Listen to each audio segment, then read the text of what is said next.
So, balik tayo sa game theory. Sa iba sa...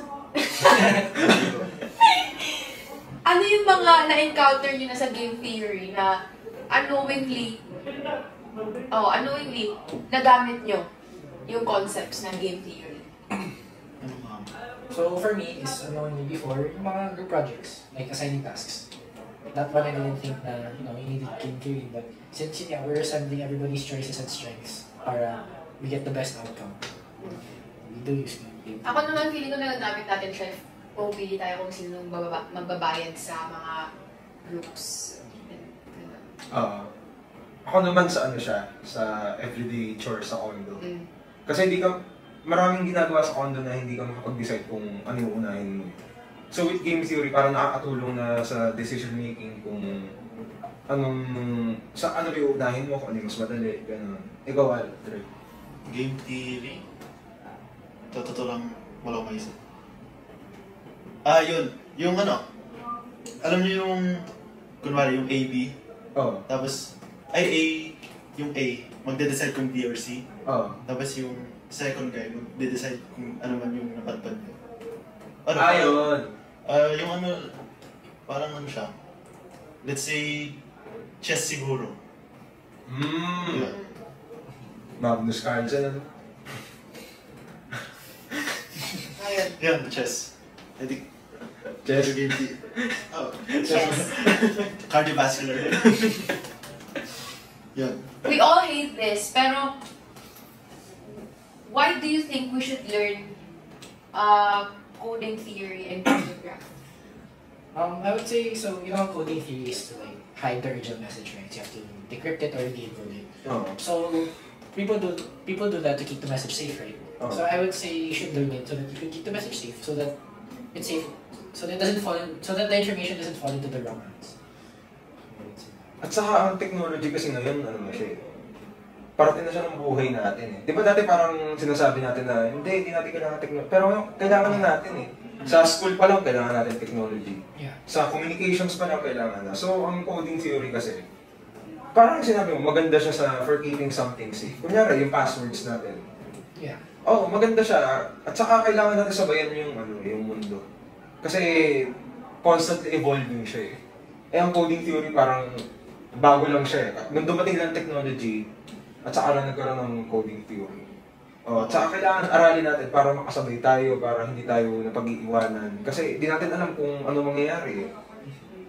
Ayaw naman natin maging next victim na hack, or na system.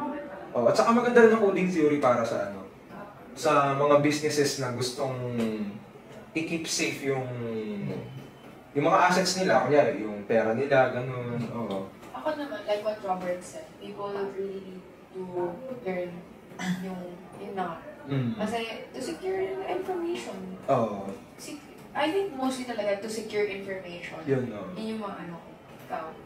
Para tumas yung security na hindi natin na-expect na kailangan natin. Kasi minsan, text lang tayo na text, tapos yun pala, parang may nakakaalam na ng more than one person or two person. So, at saka alam niyo ba guys, interesting ba?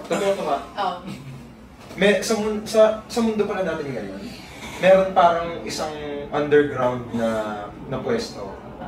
Kung saan sa underground na yun, may information lang about humans. About sa mundo natin. Like yung mga dinosaurs natin, kung ano ang human DNA, lahat ng mga historical event sa mundo.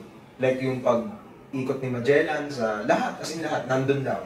So nandun pala siya, una para i-protect yung information na yun. Pangalawa, para if ever nang extinct yung humans, yung next life na makakahanap sa Earth, makikita nila, tapos malalaman nila, ganito pala yung mga tao. So, ang interesting lang kasi related siya sa coding theory, information, tapos protection. Ayun. Tumay ko lang. Parang may rin ako, yung may silang parang book ata, tapos parang music disc sa space. Alam ko yun. Dating-dati pa yun . I think that's a good example rin. Yung pagka nakuha ng aliens. Tapos parang super generic code lang siya para maintindihan agad na aliens daw. mababasa nila yung parang basics na tungkol sa atin. Tapos yung music, ang tawag doon, music disc? Yung record, vinyl record. Oo, yan. Ayun. Parang may tutorial ata kung paano i-play yun.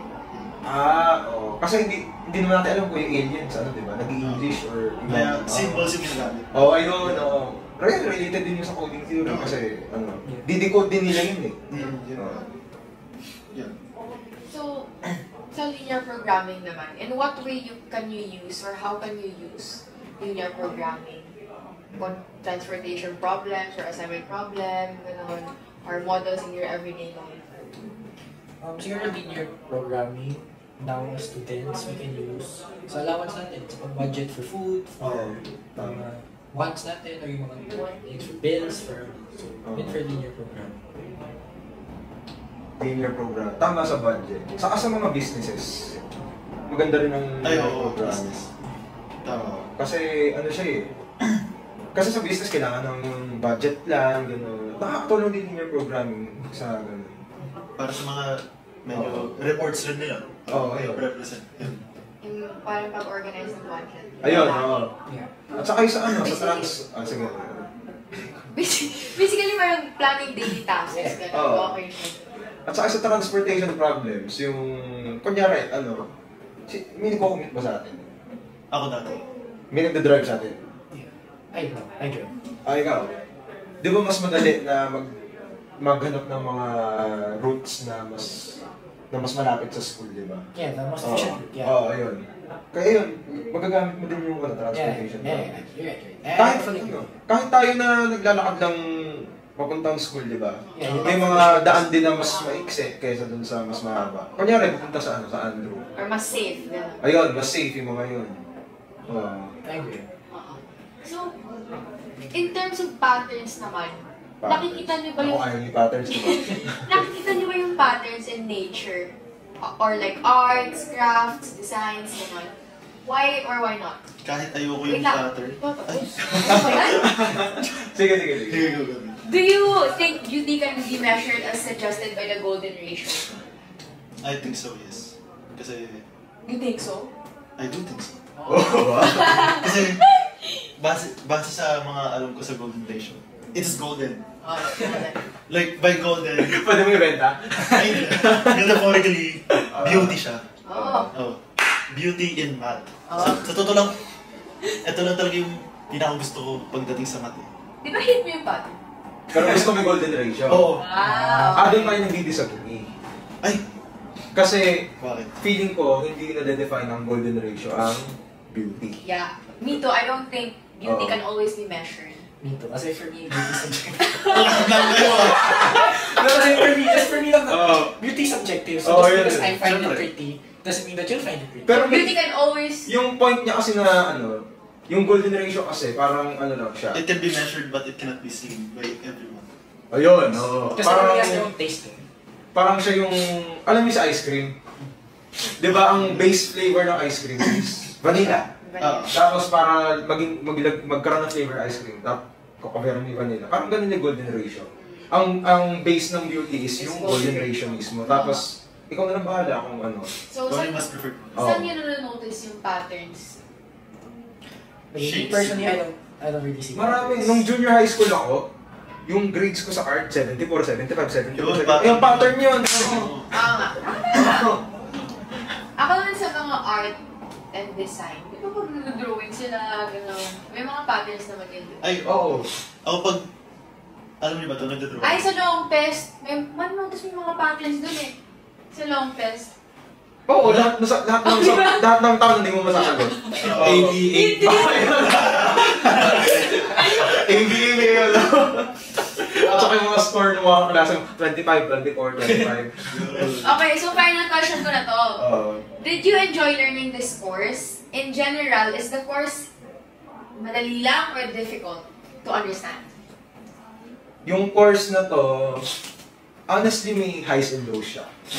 May mga lessons na feeling ko hindi ko magagamit in the future. May mga lessons din naman na feeling ko gamit na gamit talaga. Oo, gamit na gamit talaga. So overall, I had fun sa course na to. Uulitin ko ba? Yes, uulitin ko. Same prof, oo naman. Hindi naman kayo tinanong si Prof. Ay, di, sinasabi ko lang. Okay. Ayun, pero it was fun. Kayo? Ako naman, I enjoy. At first, I was like, but after a while, you get the hang of it and then you start to enjoy it. Now, when it comes to is it easy or difficult to understand, I can't answer it definitively because sometimes it's easy, sometimes it's difficult to understand. Yung hirap dito sa course na to eh. So like, for example, Module 1, I got it kasi logic. Whereas Module 6, I did not understand a single thing. So, I can't really answer that question. But I enjoy this course. Make it 3. Ako rin. Kasi, yun nga, it has ups and lows. Kasi, the first week, gets ko. Up means up sa course na to. Tapos pagdating exam, yung iba di ko get, so low sa akin. Kasi, pero, yun nga, overall, in conclusion, medyo masaya naman kasi may natutunan din naman ako. Medyo masaya? Sige, sobrang saya! Sige. Sige, ikaw na ang mag-close. Wow! Sige. Ako naman, I enjoyed it overall, pero may mga times na challenging talaga siya. Pero syempre, I learned a lot. Kahit parang challenging siya at times. Tapos, some parts talaga were difficult. I mean, yun, mahirap talaga yung iba. But, feeling ko worth it naman siya. At saka madadala natin sa future, hindi yung mga natutunan eh. Although some, pero yung process ng pag-learn, yun yung maano natin eh. Sa logic pa lang, sobrang challenge na natin. Sa linear programming pa lang, sa coding theory. Yung coding talaga. Pero yung process na pag natin, yun yung madadala natin. Okay, so any final words bago magtapos ang podcast na to? Thank you, G. Matt, for giving me some of, if not all, educational values. Wow! Educational values! Bakit? Okay, so dun po nagtatapos ang podcast namin. Once again, this is the Daily Reflection and thank you for listening. Bye-bye! Bye!